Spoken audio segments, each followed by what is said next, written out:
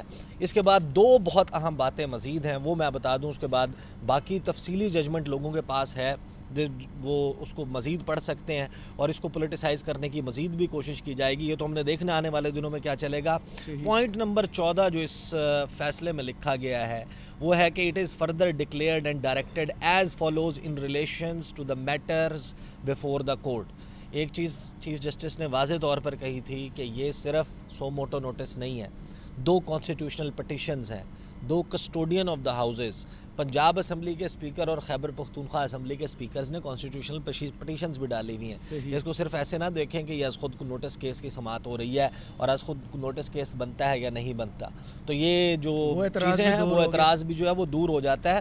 یہ کہتے ہیں جناب 14 پوائنٹ میں کہ ایک آرڈنری سرکمسٹانسز ہوتے ہیں کہ عام حالات ہوتے, جنرل الیکشنز پنجاب اسمبلی کا 9 تاریخ کو جو اعلان کیا گیا ہے پریزیڈنٹ نے تو 9 تاریخ کو ہو جانا چاہیے تھا. However we are informed, ہمیں یہ بتایا گیا ہے کہ on account of the delay in the emergence of the date, کہ کیونکہ تاریخ کا اعلان دیر سے کیا گیا ہے, it may not be possible to meet the 90-day deadline stipulated by the constitution. یہ تھوڑا سا میرے خیال میں کہ ایک وہ پوائنٹ بھی ہے کہ 90 دن ایکسیڈ کر جائیں گے, کہ کیونکہ نہیں, اس میں آگے بہت امپورٹنٹ ہے, یہ سن لیں پھر آپ بالکل سوال کیجئے گا. وہ کہتے ہیں کہ ہمیں یہ انفارم کیا گیا ہے کہ کیونکہ تاخیر ہو گئی الیکشن کی ڈیٹ اناؤنس کرنے میں, الیکشن کمیشن کنسلٹیشن نہیں کر رہا تھا, گورنر نے کام نہیں کیا, گورنر نے تاریخ نہیں دی, پریزیڈنٹ کو دینی پڑی, وہ خط لکھ کے بلاتے رہے, یہ نہیں ہوا, وہ اکاؤنٹ اس ڈیلے کی وجہ سے 90 دن میں, کیونکہ ایک طریقہ کار ہے نا کہ کب سبمٹ ہوگی درخواست, کیسے اس پر جو اب ظاہر درخواستیں طلب کرے گا الیکشن کمیشن مختلف سیاسی جماعتوں سے کہ انتخابی نشان الاٹ کرنے کے لیے درخواست دیں, اس کے بعد جو کینڈیڈیٹس ہیں ان کے نومینیشن پیپرز فائل ہوں گے, ان کی اسکروٹنی ہوگی, ویٹنگ ہوگی, چھپائی کا, پرنٹنگ کا کام, بیلٹ پیپرز کی, یہ سارا کام ایک پروسیجرل میٹر ہے, اس میں ظاہر ہے کہ ایک وقت ریکوائرڈ ہوتا ہے. تو اس کی وجہ سے انہوں نے یہ کہا ہے کہ 90 دن میں تو یہ پاسبل نہیں ہے, اور پاسبلی یہ بھی انہوں نے کہہ دیا کہ الیکشن کمیشن آف پاکستان جو ہے اس نے مس انڈرسٹینڈ کیا قانون کو, ان کی جو قانون کی انڈرسٹینڈنگ ہے وہ غلط ہے, وہ اپنے رول کے حوالے سے غلط انہوں نے انڈرسٹینڈنگ لیا. یہ کہتے ہیں possibly on account of the miss understanding of the law the election commission did not make it self available for consultation as required under 57(1) section 57(1) of the 2017 act, کہ جو پریزیڈنٹ کو انہوں کے سامنے اویلیبل نہیں ہوئے. اس کے بعد election commission is therefore directed, کو ہدایت دی جاتی ہے کہ اپنے اٹ موسٹ ایفرٹس, تمام تر کاوشیں بروئے کار لائے, امیڈیٹلی پروپوز کرے, فوری طور پر تجویز کرے تاریخ الیکشن کی, keeping in mind section 57 and 58 of 2017 act, ایک تاریخ کا پروپوز کرے صدر پاکستان کو جو اس ڈیڈ لائن کے حوالے سے بہت زیادہ اس سے ایکسیڈ نہ کر رہی ہو, کہ اس ڈیڈ لائن کے اندر, ویسے تو انہوں نے کہا کہ کوشش کرے کہ اس ڈیڈ لائن کے اندر 9 اپریل تک ہی پروپوز کر دیں. 9 اپریل نہیں, 90 دن. 9 اپریل تو صدر پاکستان نے کی ہے نا, اگر اسمبلی 13 تاریخ کو فار ایگزامپل یا